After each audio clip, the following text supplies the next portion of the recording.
Everyone, welcome back to my YouTube channel unfold learning NCERT. और आज मैं लेकर आई हूँ आपके लिए cost solution video from mathematics for class 9 for 2026 to 2027 session के लिए बाय आर.एस. अग्रवाल बुक, जिसका चैप्टर 2 पॉलिनोमियल्स के एमसीक्यूज आज हम सॉल्व करेंगे। मल्टीपल चॉइस क्वेश्चंस बचे हुए हैं तो वो आज हम कंप्लीट करेंगे। प्रीवियस एक्सरसाइजेज और चैप्टर्स मैं ऑलरेडी अपने चैनल पेज पर अपलोड कर चुकी हूँ। अगर आपने मिस कर दिया है so please do have a look in the description box of this video, जहां पर आपको प्लेलिस्ट बनाकर सारे सॉल्यूशंस प्रोवाइडेड हैं। और अगर आप मेरे चैनल पे फर्स्ट टाइम आए हैं तो please do subscribe my channel and press the bell icon for future notification. अगर आपको कंटेंट थोड़ा सा भी पसंद आ रहा है या यूजफुल लग रहा है, do let me know in the comment section कि आप मेरा ये वीडियो इंडिया के किस पार्ट से देख रहे हैं। So let us start with first question. Which of the following expression is a polynomial in one variable? तो वन वेरिएबल का मतलब हो गया एक ही एक्स वाई जेड या ए बी सी डी या एक ही अल्फाबेट के बेस पे आपको पॉलिनोमियल बताना है। तो यहाँ पर ये वाला ऑप्शन एक्स और वाई के साथ है तो ये तो कट ही हो गया। अब पहला वाला ऑप्शन देखेंगे तो कभी भी हमारे जो वेरिएबल है उसकी पावर नेगेटिव नहीं हो सकती। एज वी नो, अगर हम 1/x लिखते हैं तो इसको ऊपर ले जाएंगे तो इसकी पावर अगर 1 है तो ये -1 हो जाएगी। तो इस एक्सप्रेशन को x + 2 x to the power -1 + 3 लिखेंगे। तो निगेटिव में कभी भी पॉलिनोमियल की पावर में एक्सप्रेशन नहीं होना चाहिए, तो ये पॉलिनोमियल नहीं है। इसी तरीके से यहाँ पर रूट है तो रूट x को हम लिखेंगे x की पावर 1/2।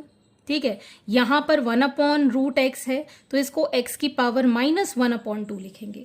तो निगेटिव में या फिर फ्रैक्शन में पावर नहीं हो सकती है। थर्ड ऑप्शन देखेंगे √2x² - √3x + 6। तो यहां पर ये कोफिशिएंट रूट में हो सकते हैं, लेकिन वेरिएबल तो आपकी पावर सिंपल है, होल नंबर में है 0 1 2 3।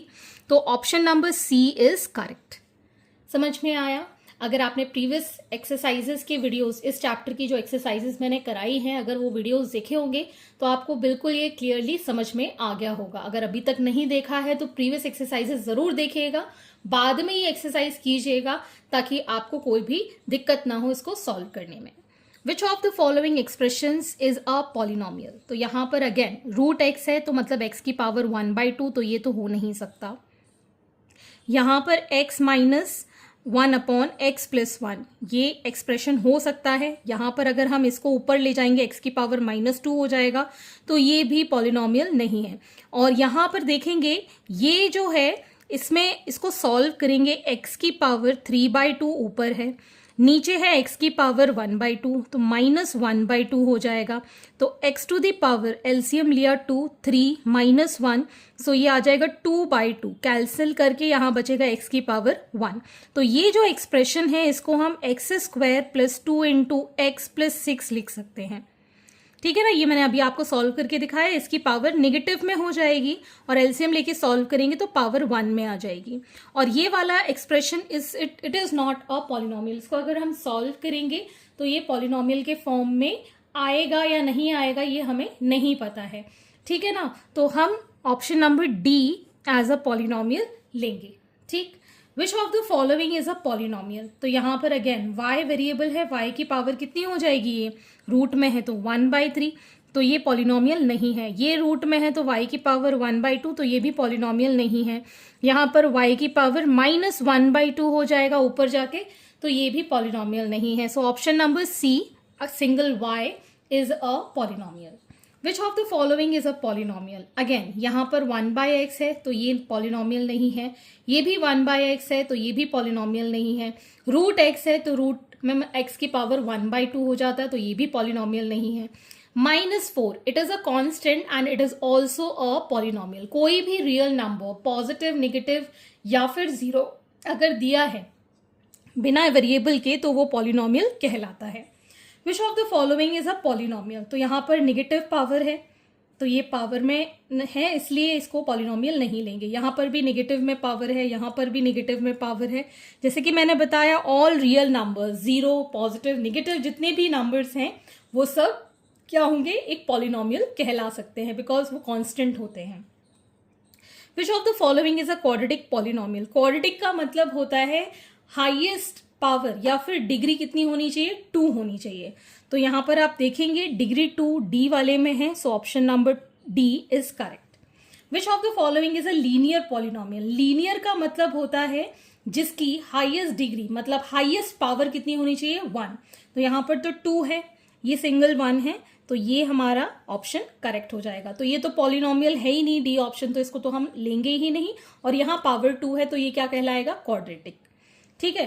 विच of the following is a binomial. Binomial का मतलब हो गया जिसमें एटलीस्ट 2 जो टर्म्स हैं, पॉजिटिव नेगेटिव या प्लस माइनस से जो अलग अलग होके 2 टर्म होनी चाहिए, तो वो कहलाएंगी बाइनोमियल। तो यहाँ पे 1 2 3 टर्म्स हैं, ठीक है, तो ये कहलाएगी ट्राइनोमियल। ये है बाइनोमियल, ये मोनोमियल और ये भी ट्राइनोमियल। तो हमको बाइनोमियल पूछा है, तो option number B is correct. Next, √3 is a polynomial of degree. तो अगर हम √3 किसी वेरिएबल के साथ अगर मल्टीप्लाई करें तो 1 ही हो सकता है, ठीक है ना। √3 को 1 के साथ मल्टीप्लाई करेंगे तो √3 आएगा। और हमें पता है कोई भी वेरिएबल जिसकी पावर 0 होती है तो उसको हम 1 लिखते हैं। तो इसको हम √3 कोई भी ABCD उसकी पावर 0 लिखेंगे। सो इसकी डिग्री कितनी हो गई, 0। सो option number D is correct. तो किसी भी कांस्टेंट की डिग्री कितनी होती है, 0। तो ये आप याद रखिएगा, किसी भी कांस्टेंट नंबर जिसमें कि वेरिएबल नहीं है उसकी डिग्री 0 होती है। Degree of 0 polynomial is, 0 polynomial मतलब कोई भी वैल्यू जहां पर आपके पॉलिनोमियल 0 हो, ठीक है। तो पॉलिनोमियल तो आपके पास किसी भी डिग्री के हो सकते, किसी भी डिग्री के हो सकता है। It can be x to the power 100, it can be x to the power 1000, ठीक है ना। तो यहां पर 0 ऑफ द पॉलिनोमियल का मतलब है कोई भी वैल्यू जहां पर उस पॉलिनोमियल की वैल्यू 0 होनी चाहिए, ठीक है ना। तो जरूरी नहीं डिग्री 1 के लिए या डिग्री 0 के लिए ही ऐसा पॉसिबल हो, इट इज नॉट डिफाइंड, ठीक है। 0 ऑफ द 0 पॉलिनोमियल इज 0, ठीक है। 0 ऑफ द 0 पॉलिनोमियल इज कोई भी पॉलिनोमियल जिसकी वैल्यू 0 आए, ठीक है ना। तो it can be any real number, कोई भी रियल नंबर पर इसकी वैल्यू 0 हो सकती है। अगर मैं यहां लिखूं x + 1, ठीक है ना, तो यहां x की जो वैल्यू है वो कोई भी रियल नंबर पे 0 हो सकती है, ठीक है ना। तो अगर हम यहाँ पे -1 पुट करें तो ये 0 आ जाएगा, ठीक है ना। तो ऐसे कौन सी वैल्यू जो कि 0 लेकर आए 0 ऑफ द पॉलिनोमियल के लिए, it is any real number, किसी भी रियल नंबर पे ऐसा पॉसिबल हो सकता है। Question number 12, if px is equal to x + 4 then p of x plus p of x minus x is equal to. तो p ऑफ x तो हमारे पास है, अगर p ऑफ -x निकालें तो x की जगह -x + 4 पुट करेंगे। अब हमको निकालना है p of x plus p of -x। तो p of x is x + 4 and this is -x + 4, plus minus का ये cancel, 4 + 4 is 8। So option number D is correct. Next 13, if p of x is equal to x² minus 2√2x plus 1, then p of 2√2 is equal to। तो p of 2√2 निकालने के लिए x की जगह हम 2√2 का स्क्वायर माइनस 2√2 इंटू 2√2 प्लस 1, ठीक है। अब 2√2 का स्क्वायर निकालना मतलब 2√2 इंटू 2√2 करेंगे, तो 2 इंटू 2 तो 4 हो गया, √2 इंटू √2 तो 2 हो गया, सो इट विल बी 8। तो ये आ गया हमारे पास 8। इसको भी अगर मल्टीप्लाई करेंगे तो -8 + 1 आ जाएगा, प्लस माइनस का ये cancel, we'll get +1 which is option number B. Question number 14, if p of x is equal to 5x minus 4x² plus 3, then p of -1 is। So p of -1 निकालने के लिए x की जगह हम -1 put करेंगे, -4 -1 का square plus 3, so it is -5 minus minus plus 1 into 4 is -4 plus 3, तो ये आ जाएगा -9 plus 3 which is -6, so option number D is correct. Question number 15, 0 of the polynomial px is equal to 2x plus 5 is। तो zero of the polynomial के लिए हम क्या करेंगे, ये जो पी एक्स है this is going to be zero. अगर आपने 2B एक्सरसाइज देखी होगी तो वहाँ पर हमने zeros of the polynomial determine करे हैं। So 2x + 5 will be equal to 0। तो यहाँ से हमारे पास x की वैल्यू हो जाएगी, ये 5 इधर जाएगा, -5 ये रहा 2। So it will be x is equal to -5/2। So option number B is correct. Next is question number 16. The zeros of the polynomial px, x is equal to x square plus x minus 6. तो यहाँ पर ये quadratic equation हमको given है, इसको हमें zeros निकालने हैं, मतलब हम यहाँ पुट करेंगे p x is equal to 0। Therefore we can say that x square plus x minus 6 is equal to 0। ये क्वाड्रेटिक इक्वेशन है तो स्प्लिटिंग मिडिल टर्म से होगा, 6 के ऐसे फैक्टर के 1 आ जाए, 3 2s are 6, so x square plus 3x minus 2x minus 6 is equal to 0, plus 3 minus 2 will be plus 1।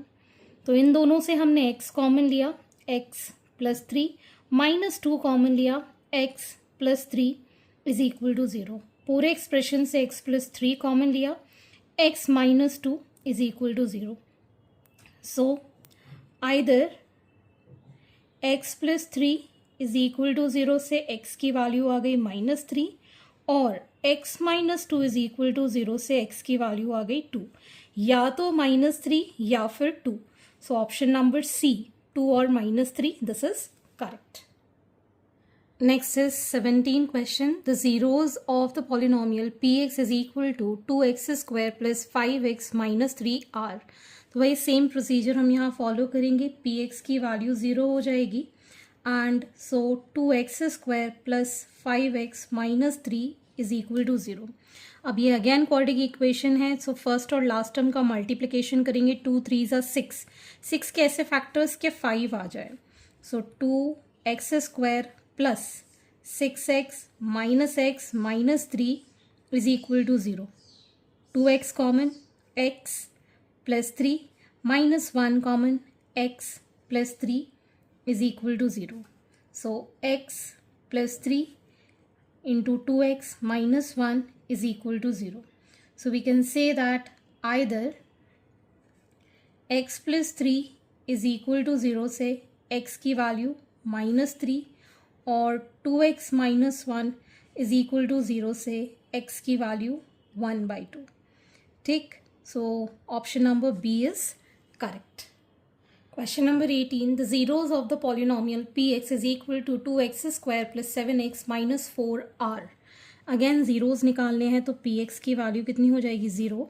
So 2x² plus 7x minus 4 is equal to 0, मतलब 2x², 4 2s are 8, 8 के ऐसे factor के 7 आ जाए, plus 8x minus x minus 4 is equal to 0। यहाँ से हमने 2x common लिया, x प्लस 4 माइनस 1 कॉमन लिया, x plus 4 is equal to 0। So x plus 4 और 2x minus 1 is equal to 0। So we can say either x plus 4 is equal to 0 से x की value -4, और 2x minus 1 is equal to 0 से x की value 1/2। So -4 and 1/2, that is option number C, which is correct. Question number 19. The zeros of the polynomial px is equal to x² minus 3xr। तो हम again px की value ले लेंगे 0, therefore x² minus 3x is equal to 0। क्योंकि ये quadratic equation है तो हम x कॉमन ले सकते हैं, x minus 3 is equal to 0। So either यहाँ पर x डायरेक्टली इक्वल टू 0 हो जाएगा, और x minus 3 is equal to 0 से x की वैल्यू हो गई 3। तो 0 और 3 हमारे पास दो फैक्टर्स है, that is option number B। Next 20. The zeros of the polynomial px is equal to 3x² minus 1r। तो यहाँ पर again px is equal to 0 ले लेंगे, so 3x² minus 1 is equal to 0। तो ये हम लिख पाएंगे as 3x² is equal to 1, x² is equal to 1/3, और जब हम स्क्वायर रूट निकालेंगे सो 1/√3 आ जाएगा प्लस माइनस का, दोनों ही वैल्यूज होंगी आइदर +1/√3 और -1/√3, that is option number D, which is correct. Next is assertion and reason type questions. ये हम प्रीवियस चैप्टर में भी देख चुके हैं। यहाँ पर आपको कुछ असर्शन और रीजन दिया होता है। Each question consist of 2 statement namely assertion and reason. हर क्वेश्चन में एक असर्शन और एक रीजन होगा। For selecting the correct answer use the following code. तो आपको जो भी रीजन या असर्शन करेक्ट लगता है तो उसके लिए आपको कोड यूज करना है। ए कहता है both assertion and reason are true and reason is the correct explanation for assertion A.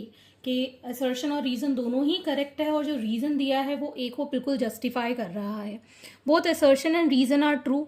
Assertion और रीजन दोनों ही ट्रू है बट जो रीजन गिवन है is not correct explanation for assertion. Next is assertion A is true, reason R is false. Assertion A is false, reason R is true. ठीक है, ये तो बहुत ही सिंपली आपको समझ में आ गया होगा। तो स्टार्ट करते हैं क्वेश्चन नंबर 21। असर्शन में हमको गिवन है 2x² - x is a polynomial, sorry binomial. Binomial का मतलब होता है जिसके अंदर 2 टर्म हो। तो यहाँ पर हमारे पास 2x² - 1 हमारे पास 2 टर्म्स हैं। तो ये स्टेटमेंट ठीक है, that assertion is true. A binomial is a polynomial of degree 2। तो क्या बाइनोमियल में ऐसा जरूरी है कि डिग्री 2 हो? बाइनोमियल तो टर्म्स के ऊपर डिफाइन करते हैं ना, कि एक टर्म है तो मोनोमियल, 2 टर्म है तो बाइनोमियल, 3 टर्म है तो ट्राइनोमियल। लेकिन डिग्री के लिए हम क्या लिखते हैं? Quadratic, linear. ठीक है ना, तो आपका रीजन जो है वो गलत है। So option number assertion is true and reason is false. So option number C is correct. ठीक, असर्शन में नेक्स्ट गिवन है 2√x is -3 is a polynomial of degree 1/2। तो सबसे पहले तो ये पॉलिनोमियल नहीं है। कभी भी डिग्री कभी भी रूट में नहीं हम लिखते हैं, हमेशा होल नंबर होती है। ठीक है ना, तो असर्शन तो हमारा पूरी तरह से गलत है। असर्शन गलत है मतलब आपका ऑप्शन नंबर डी सीधे सीधे आप लगा सकते हैं। So option D is correct. अब रीजन भी देख लेते हैं। The degree of 0 polynomial is not defined. Yes, 0 of polynomial की डिग्री कभी भी डिफाइन नहीं होती है, क्योंकि मैंने जैसे बताया 100 की पावर में भी आप लिख सकते हो कोई भी पॉलिनोमियल, 1000 की भी पावर में लिख सकते हो। तो उसकी डिग्री कोई डिफाइन नहीं होती है कि 2 ही रहेगी या 3 रहेगी, कुछ भी हो सकती है, नॉट डिफाइंड है। Next is assertion √2x - 1/√3 is not a polynomial. लेकिन x तो रूट के बाहर है, ठीक है ना, इसकी डिग्री तो 1 है। तो क्या ये पॉलिनोमियल है? Yes, it is a polynomial. तो ये स्टेटमेंट हमारा गलत है। सो ऑप्शन नंबर डी आप सीधे सीधे लिख सकते हैं। असर्शन गलत है मतलब ऑप्शन डी ही आपको लिखना है। रीजन क्या है? The polynomial of degree 1 is called linear polynomial. Yes, reason तो पूरी तरीके से करेक्ट है कि अगर डिग्री 1 होती है तो उसको हम लीनियर पॉलिनोमियल कहते हैं। Next, -3 is a polynomial of degree 0। Yes, कोई भी इंटीजर हो, ठीक है ना, कोई भी रियल नंबर हो जिसके के साथ अगर कोई भी वेरिएबल नहीं है, मतलब सिंगल कांस्टेंट नंबर है, तो उसकी डिग्री 0 होती है, ये हम जानते हैं। रीजन क्या दे रहा है? The degree of 0 polynomial is not defined. Yes, तो आपका असर्शन ठीक है, रीजन भी ठीक है, but reason is not the correct explanation for your assertion. ठीक है ना, degree of 0 polynomial is not defined, ये तो हमको अलग ही लग रहा है इससे। सो ऑप्शन नंबर यहां पर आप बी लिख सकते हैं। Option is B. Assertion a constant polynomial does not have any 0। Yes, किसी भी कांस्टेंट नंबर, जैसे अभी हमने देखा था -3 में, कोई भी कांस्टेंट नंबर है उसके जीरोस हम नहीं निकाल सकते हैं। ठीक है ना, पॉलिनोमियल इक्वल टू 0 हो जाएगा तो नंबर इक्वल टू नंबर हो जाएगा, तो उसको तो हम 0 कभी भी नहीं निकाल सकते हैं। तो असर्शन ट्रू है। रीजन क्या दिया है? 0 is always a 0 of polynomial. तो ऐसा जरूरी नहीं है कि सारे पॉलिनोमियल्स जो हैं वो 0 पे ही 0 हों। ठीक है ना, जैसे कि अगर कोई हम पॉलिनोमियल लें तो x + 1 हमने लिया, तो x की वैल्यू अगर 0 पुट करेंगे तो क्या 0 आ रहा है? नहीं आ रहा है ना। तो ऐसा जरूरी नहीं है कि 0 can always be the 0 of the polynomial. तो रीजन यहाँ पे गलत है। So option number C is correct कि असर्शन तो ठीक है लेकिन रीजन हमारा गलत है। ठीक, so hence this completes your exercise and I hope आपको मेरे सोल्यूशन वीडियो जरूर पसंद आ रहे होंगे। अगर आपको कोई भी डाउट या क्वेरी है तो आप मेरे चैनल के कमेंट सेक्शन में कमेंट करके, या फिर आप मुझे सर्च कर सकते हैं on Telegram by the name unfold learning, जहां पर आप अपने डाउट्स क्लियर कर पाएंगे। At last, please do share my videos with your family and friends and don't forget to subscribe my channel. Thank you for watching.